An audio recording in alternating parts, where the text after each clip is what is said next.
Trigger warning. You're about to hear quite possibly the most disgusting speech you will ever hear in your entire life by a politician who has obviously gone rogue. Check out these shocking clips from Governor Tim Walz, and then we're going to come back and break down every aspect of this ridiculous speech. Get ready to be angry. Cut to the clip. This is what happens when your own federal government wages war against you. This is what happens when they target communities for their own benefit. This is what happens when they scapegoat. And this is what happens when they no longer hide the idea of white supremacy when you hear the Vice President of the United States talk about now white people won't have to apologize for being white. That's never happened once in my whole damn life.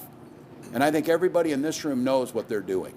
So we're here today to say enough of this. We're here today to stand that Minnesota will protect their neighbors, to tell those folks who are out there who are too scared to send your children to school, who are too scared to visit a local business, who are too worried about maybe picking up extra food during the holidays at the food banks. We will do all we can to make those corridors safe for you, to make sure you're able to do what you need to do.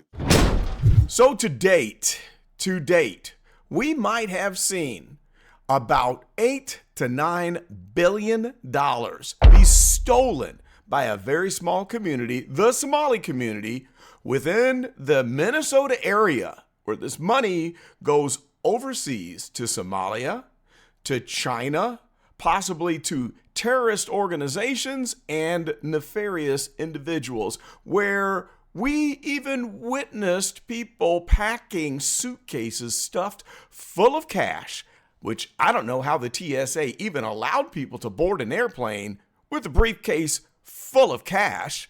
That's a topic for another video. But we just saw $8 or $9 billion walk out of this country of our taxpayer money. And this is what the governor has to say.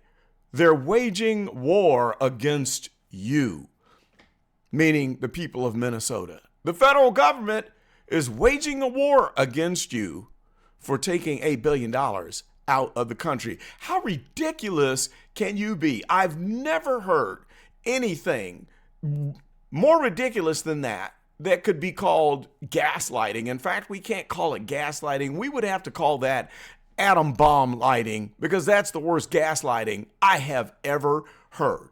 So he claims that, well, the federal government isn't hiding their white supremacy because they are coming up against $8 to $9 billion of money being drained out of the United States by the Somali community. Now, here's what's interesting, and this makes me very angry. The Somalis claim they're not black. They think they're better than black people.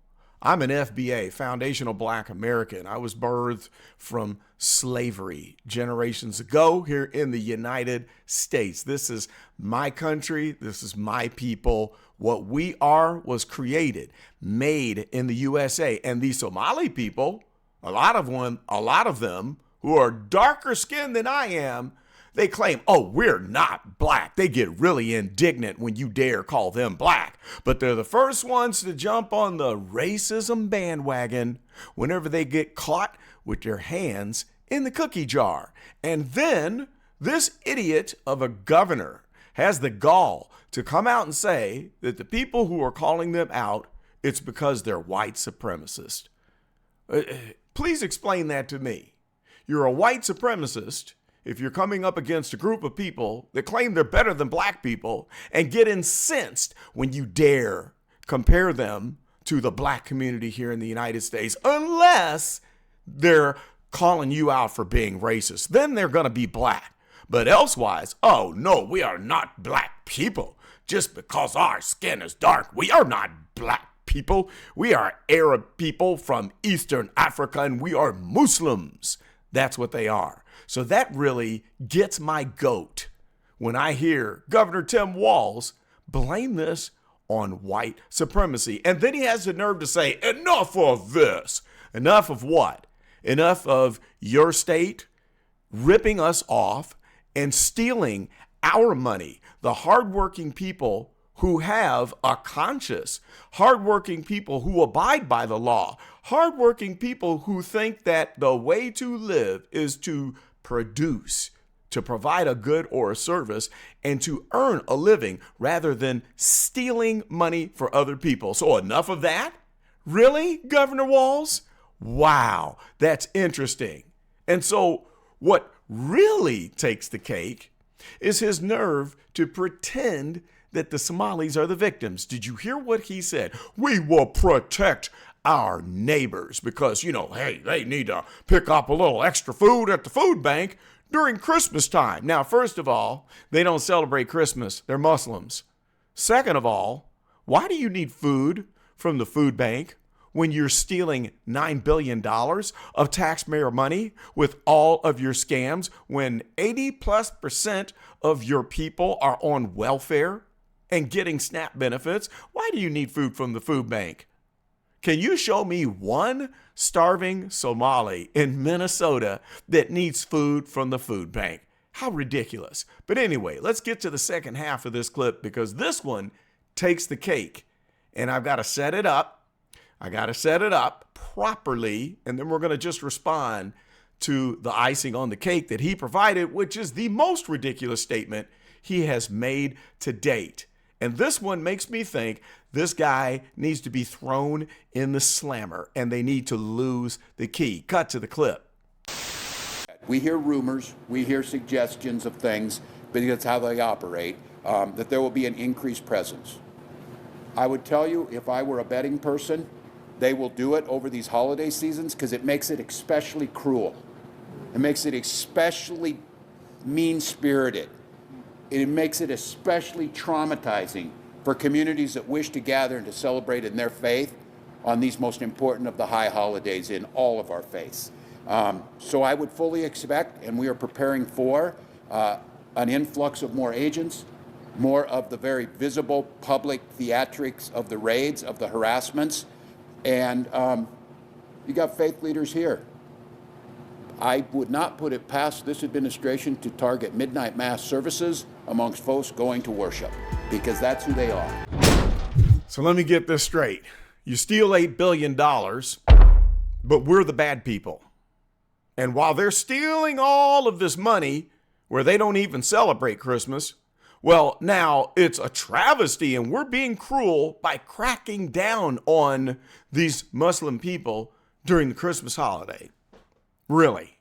Now, so you've turned this into traumatizing the criminals. So they steal the $8 billion, but we're traumatizing them because it's during the holidays of a holiday that they don't celebrate. Really now. And if that isn't absurd enough, then you take it so far as to say, well, the Trump administration is probably going to have midnight raids and bust in on the midnight mass because, hey, that's who they are. Now, think about that for a minute. You're protecting the Somali people, the Muslims, who don't celebrate Christmas, and you're saying that the Trump administration, out of cruelty, because this is who they are, they're going to raid midnight mass just to get back at the Muslim Somalis for stealing money. Okay, that doesn't make a whole lot of sense. How many Muslim Somalis, how many Muslim Somalis are going to be sitting up in a midnight mass at a Catholic church? Governor Walz, are you stupid?